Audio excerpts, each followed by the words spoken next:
में जानता है तो वह बाप से की वजह से जानता है। भले ही उसमें विद्यालय विश्वविद्यालय में न गया हो,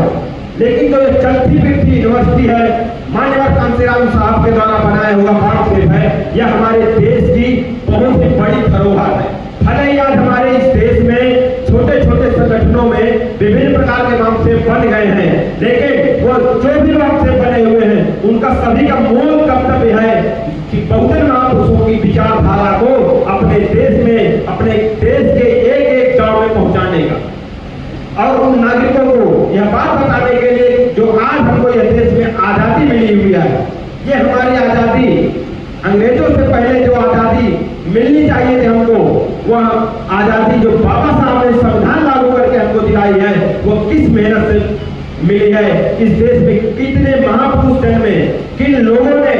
1947 के पहले कितने आंदोलन चलाए इस देश के शोषित वंचित समाज के लोगों के लिए, यह हमको बापसेप से सीखने की जरूरत है, जानने की जरूरत है। यदि हम पढ़े लिखे लोग हैं और इस बापसेप के द्वारा हमने जो भी जाना है, समझा है, यदि उस काम को हम आगे नहीं बढ़ा रहे हैं तो हमारा पढ़ा लिखा होना और बापसेप की विचारधारा में काम करने का कोई मतलब नहीं है साथियों। तो इसलिए क्योंकि आज मैं आप लोगों के बीच में हूं, तो मैं भी इसी संगठन की विचारधारा की वजह से, और जो आज हमारे साथ नहीं है, अभी बालेंद्र जी भी बता रहे थे कि जो हमारे समाज के ओबीसी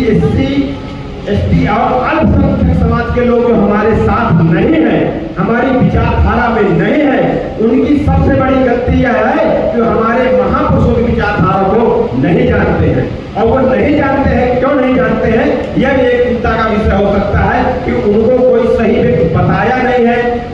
या उन तक वह बात पहुंच नहीं पा रही है। क्योंकि हमको पहुंची है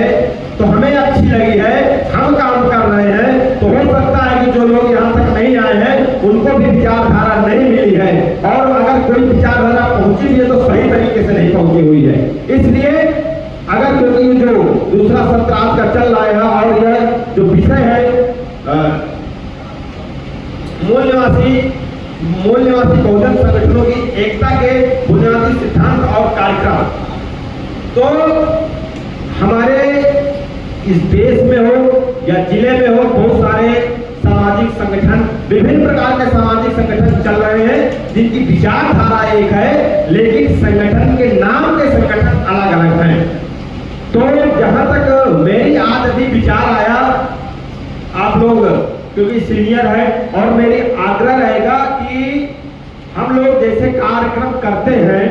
तो जितने भी जिले के अंदर सामाजिक संगठन चलते हैं, सामाजिक संगठन, उनकी एक सूची बनाई जाए, और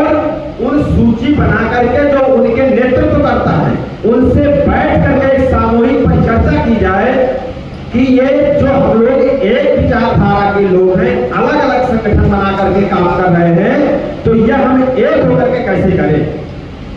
और यह एक होकर के मेरे समझ में दो प्रकार ये बातें आई। एक तो यह है कि मिलकर के सारे लोग जिले में, जैसे आज हम लोग इतने लोग इकट्ठे हुए साथियों, तो मैं यहाँ पर एक बात कहना चाहूंगा कि यहाँ हम इतने कम संख्या में लोग हैं,